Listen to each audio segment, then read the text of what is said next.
আসসালামু আলাইকুম, আশা করি আপনারা সবাই ভালো আছেন। আজকে আমি আপনাদের একটি হোটেল দেখাবো যার নাম হচ্ছে দ্য এলিনা হোটেল চট্টগ্রাম। হোটেলটি চট্টগ্রামের রেল স্টেশনের পাশে অবস্থিত। আপনারা যারা চট্টগ্রামে কোনো কাজে বা বিভিন্ন শিক্ষার্থীরা পরীক্ষা দিতে আসেন, আপনারা এই হোটেলটি বুকিং দিতে পারেন, এই হোটেলে আসতে পারেন। হোটেলটি মোটামুটি আমার কাছে বেশ ভালো লেগেছে এবং আরেকটি সুবিধা হচ্ছে এটি স্টেশনের একদম কাছে অবস্থিত। চলেন আমরা রুমটা দেখে আসি। আমরা দেখতে পাচ্ছি এখানে মোটামুটি পরিষ্কার পরিচ্ছন্ন আছে। আপনারা দেখতে পাচ্ছেন এখানে দুটি বেড রয়েছে, দুজন থাকা যাবে। পেছনে অনেক বড় জানালা রয়েছে এবং এই পাশে দেওয়া আছে একটি টেবিল এবং একটি ছোট ফ্রিজ। আপনারা আপনাদের প্রয়োজনে এই ফ্রিজটি ব্যবহার করতে পারেন এবং এর পাশে রয়েছে একটি সিঙ্গেল ক্যাবিনেট বা আলমারি, একটি টিভিও রয়েছে। আর হ্যাঁ, এটি হলো সম্পূর্ণ শীতাতপ পরিবঞ্চিত একটি রুম।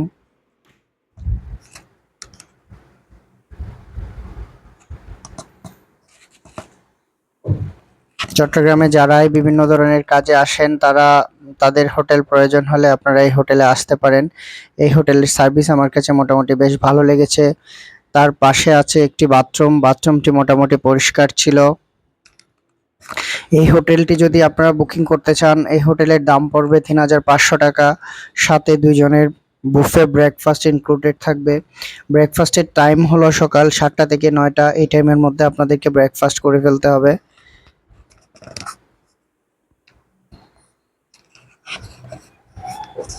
চট্টগ্রামে আরো বেশ কিছু হোটেল আছে, কিন্তু এটা আমি আপনাদেরকে সাজেস্ট করব, কারণ হচ্ছে এটা স্টেশনের একদম কাছেই। এখানে একটি ল্যান্ড ফোন দেখতে পাচ্ছি আমরা।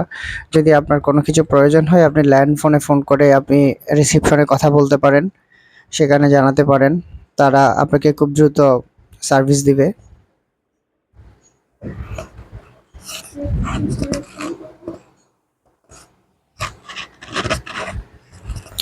এরপর আমরা নেমে যাব রেস্টুরেন্টে।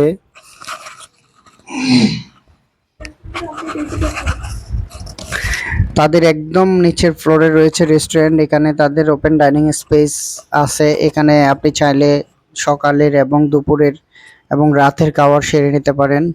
তবে খাবারের দাম একটু বেশি। আপনি চাইলে এর পাশে গিয়েও আশেপাশে অনেকগুলো হোটেল রয়েছে, সেখান থেকেও আপনি আপনি আপনার লাঞ্চ বা ডিনার সেরে নিতে পারেন।